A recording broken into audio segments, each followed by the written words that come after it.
Drocknock. What is it about this city that keeps pulling me back? This time it's for work. Somehow my reputation for tracking things down followed me beyond the boundaries of this haunted city to the vacuous earth realm where I was supposed to be enjoying my retirement, away from the allure of filth and otherworldly temptations. Love it or hate it, I always end up calling this cesspool home. Home. Home is where the heart died, then reanimated itself and clawed its way back into your chest cavity where it could wrap itself in the warm comfort of lung tissue. This city feeds on fear, greed, lust, and anything your dark heart may desire while you lay awake at 3 a.m. wondering how your life had gone so horribly wrong.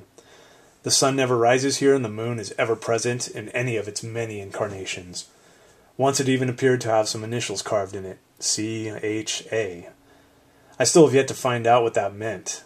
The markings appeared shortly after some obscenely proportioned azure steroid monkey came bounding through the city. I'm heading away from the gaudy neon noir side of the city, where all the high rollers and junkies jockey for elbow room, toward Salvation Lane. They gave it that name since one side of the street is sick with churches and temples built in the name of fallen gods and experimental religions, while the other side is congested with brothels catering to every perverted desire you could think of, and a few that would turn your gray matter into tapioca just trying to comprehend it.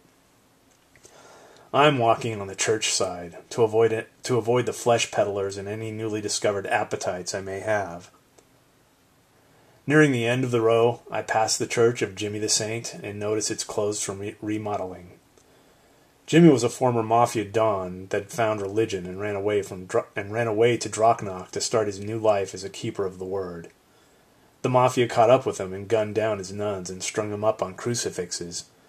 Jimmy snapped, and in his moment of despair, one of the many dark entities showed him how to resurrect his flock. Only when they came back, they were ravenous for living flesh. So he opened up a skin club across the street. He's even got a deal going with a surviving member of the von Frankenstein family to patch up his ladies when the decay becomes unbearable. The guy's a whiz with necrotic flesh and has a funeral parlor / plastic surgery office on the other side of town.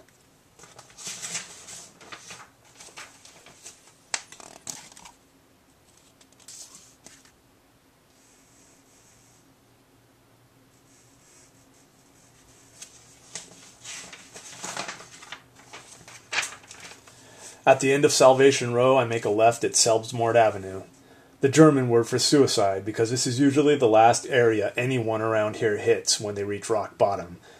If some new religion, ancient archaic deity, or misery-feeding demigod don't do it for you, this is your last stop. It's a special kind of purgatory that goes on here. Revenants, the tortured dead, lost and forgotten souls. If you die hating how you lived your life, you may wake up here still drowning in that same black hole spiral of despair that made your life so unbearable. As I approach the main door to the open casket, I give the doorman a downward glance and hunch my shoulders before he slams the door open for me to enter. That's the only way you're allowed in. You have to look depressed. The open casket is the city's oldest establishment and blues joint that specializes in playing new tracks from dead artists like Hound Dog Taylor, Valerie Wellington, and T-Bone Walker. A lot of the old crooners seem to have lost their edge, since most of them are happy to be out of their misery. It's karaoke night, which is why I'm here. I'm meeting a client and will have my inside man do a reading on her while she gives me the skinny. I step inside and notice the usual sullen crowd. Vampires gathered at the far end of the bar drinking Sangre Regia, which is supposed to be the bloody tears of angels, crying over some lost human obsession, a troll drinking while sitting under a table. He began the habit when his bridge got pulverized during the last Demon Drag Queen Rumble, and of course, Missy Doppler. I don't know her story, but she's a sweet kid that never stays still, and is only seen as a blur or afterburn image behind her eyelids. She's the only waitress here, but with her you only need one. I hear a voice trail off as the blur blows my head to the side, saying my table is ready. I head over to the table, at the front of the stage, to the far left, where I see my client is already waiting for me. She sticks out like a sore thumb, looking far too paranoid for the open casket. She must have gotten in by dropping my name. She gives me a look of recognition as I sit down. She's nervous, sweating, and her eyes keep darting back and forth. If I didn't know better, I would think she got the jitters from whatever designer drugs they got here. But this is different. She's scared for her life. This is why I have an inside man, in case someone is pulling the strings in the background. He'd be able to spot it for me. Kind of. The lights dim just before we get down to the brass tacks, and he takes the stage. Remy Bogmeyer. He's what I call a shadow empath, and he didn't even know he had the ability until I pointed it out to him. You see, whenever he took the stage and started singing, his shadow would animate towards whatever feelings he was receiving from whoever he was singing to. Everyone pretty much chalked it up to the depressive alchemy of the place until I noticed something one night. Remy fell hard for a succubus a few months back, and of course she wanted nothing to do with him. Then one night she shows up unaware of his gig, and he starts singing to her, and I noticed his shadow appeared to be masturbating with what looked like implements of torture. His story reads like a goth kid's bad poetry.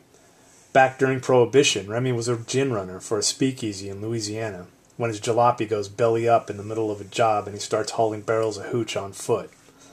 While hoofing through a voodoo burial ground, Remy drops a cask of moonshine and awakens something terrible. Aloha, voodoo spirit, burst up from the ground and ripped off his scalp and face. The Loa took Remy's identity and forced him to watch as he slaughtered his family and raped his woman before decorating the walls with their entrails. For the next few decades, Remy bummed around the boneyards of Louisiana feeling sorry for himself when a priestess took pity on him and gave him the staff he's singing into. It amplifies his voice so that the living don't only hear unintelligible whispers when he speaks, and it keeps him corporeal. However, when he's singing, his shadow begins to appear more solid while he becomes more ethereal.